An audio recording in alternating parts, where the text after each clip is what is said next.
mwami wanjye Yesu nyiteho, mwami wanjye ntukandeke, mwami wanjye Yesu ntundekure, mwami wanjye umfata unkomeze, mwami wanjye Yesu ntukandeke, yo mwami wanjye yo ntukandekure, ni wowe buhungiro bwanjye, ni wowe nizeye Yesu, mwami wanjye Yesu ntukandekure, mwami wanjye unkomeze, unkomeze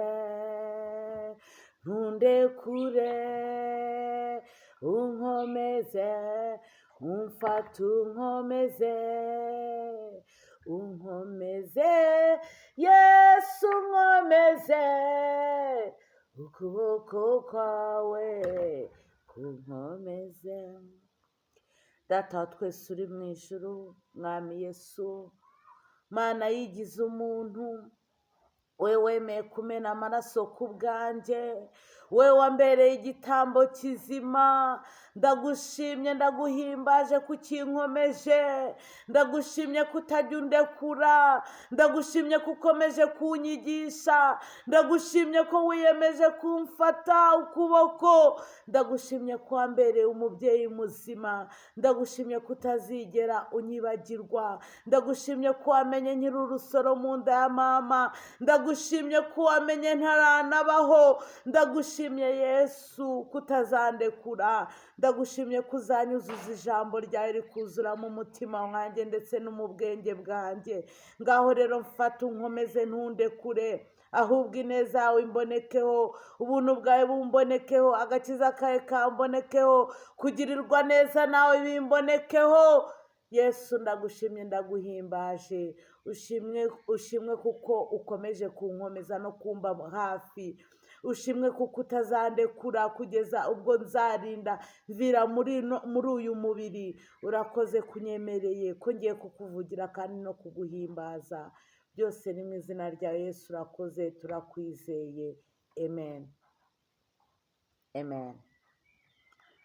Haleluya, haleluya bene data bakunzi ba Betemu TV, umwami Yesu ashimwe, kugirirwa neza n'Imana bishimwe. Mureke nshutinge video. Ego ndi kumwe n'umukobwa wanjye, ariko ndakomeje kwiga ijambo ry'Imana, ndakomeje kumenya Yesu wampamagaye uwo ari we, kuko ijambo ry'Imana riratubwira ngo Imana ni umwuka, n'abayisenga bakwiye kuyisenga mu kuri no mu mwuka, ngo kandi twahawe ubutware tuzakandagira inzoka na sikorupiyo, ngo tuzarya ibyica ntacyo bizadutwara. Nanjye nzi neza ko nkataje mu kwiga ijambo ry'Imana, nzi neza ko nkataje mu kumenya umwami Yesu. Reka rero Yesu akomeze kutwitaho no kutugira neza, akomeze kutwigisha uko bwije n'uko bukeye, uko bwije n'uko bucyarushaho kutwigisha. Reka dusome ijambo ry'Imana riri hano mu Befeso, niryo numvishe uyu munsi turi buganireho. Abefeso ibice 6. Reka dusome Abefeso ibice 6. Yohana, Abefeso ibice 6. Nahageze. Abefeso ibice 6, dusome duhereye ku murongo wa 10.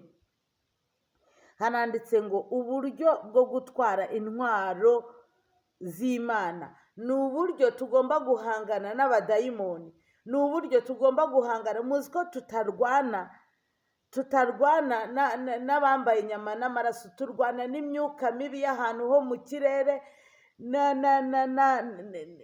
n'abatware b'iyi si. Rero hari intwaro natwe nk'abakozi b'Imana tugomba kwambara, ngo ibisigaye mukomerere mu mwami no mu mbaraga z'ubushobozi bwe bwinshi. Mwambare intwaro zose z'Imana kugira ngo mubashe guhagarara mudatsinzwe n'uburiganya bwa Satani. Satani we ashaka kugira ngo impano zacu ziturimo cyangwa imbaraga n'ubushobozi Imana yaduhaye wabirwanye.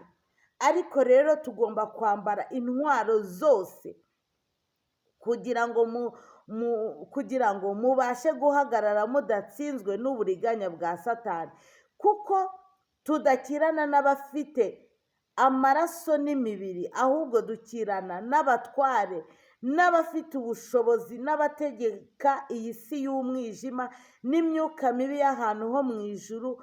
Nuko rero mutware intwaro zose z'Imana kugira ngo mubashe gukomera ku munsi mubi, kandi murangije byose mu bubasha byose ngo mubashe guhagarara mudatsinzwe. Muhagarare mushikamye mukenyeye ukuri.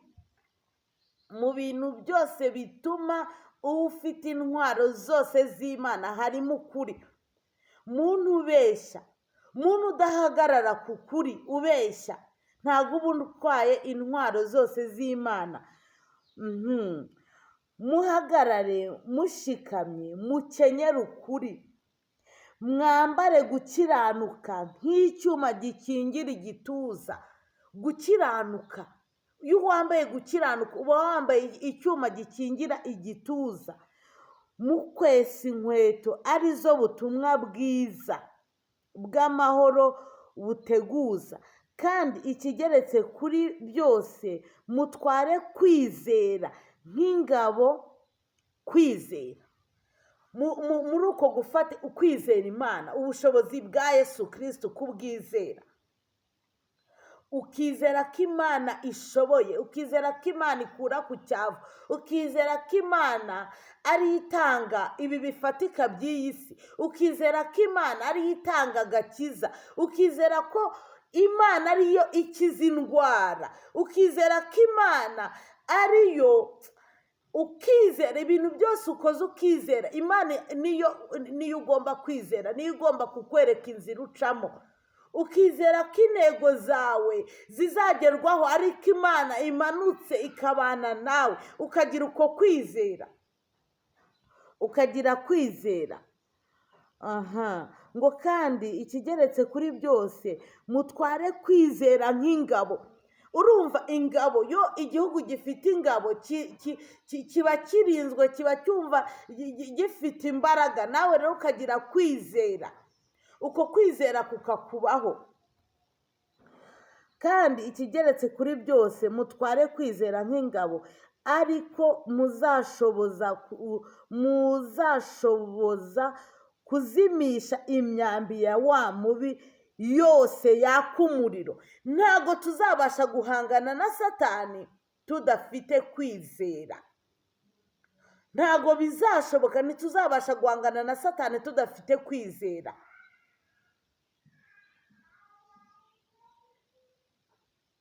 Nibwo tuzabasha guhangana n'imbaraga za Satani, kuko ntabwo turwana n'abambaye inyama n'amaraso, ahubwo turwana n'imyuka mibi y'ahantu ho mu kirere. Mureke rero izi social media zaje, abakozi b'Imana, natwe tuzirwanireho. Turwane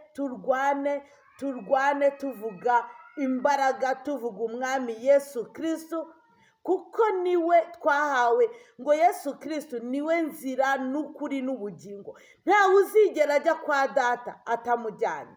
Mureke rero natwe turwane.